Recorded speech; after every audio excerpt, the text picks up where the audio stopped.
तो वृंदावन जा करके बिहारी जी के दर्शन तो सबने किए होंगे। क्या दिखाई दिया बिहारी जी की मूरत में? देख करके क्या निकलता है मुंह से? कोई भक्त कहता है अरे बड़ी सुंदर मूरत है, बड़ी खूबसूरत मूर्ति है, क्या सुंदर विग्रह है। मूर्ति है? ठाकुर जी आपको मूरत नजर आते हैं तो आपके अंदर भक्त का भाव है ही नहीं। आपने उनको मूरत बना दिया, पत्थर मान लिया, तो चैतन्यता कहां से आएगी? और चैतन्यता नहीं आएगी तो फिर भाव कहां से आएगा?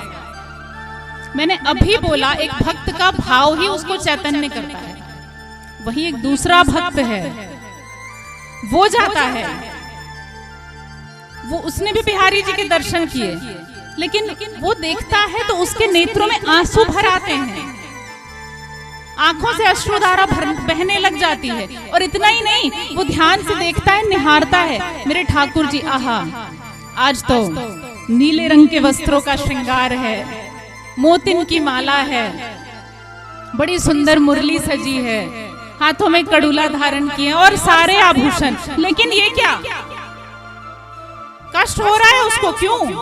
उसने देखा ठाकुर जी की पाग टेढ़ी तो है, लेकिन मोती की लड़ जो है वो कुछ ज्यादा नीचे लटक गई है, वो उनके आंखों पे आ रही है।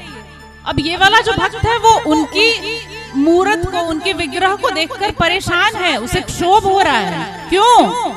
उसे लग रहा है मेरे ठाकुर जी को कष्ट हो रहा होगा। देखो देखो, वो मोती की लड़ बार बार उनके आंखों का स्पर्श कर रही है।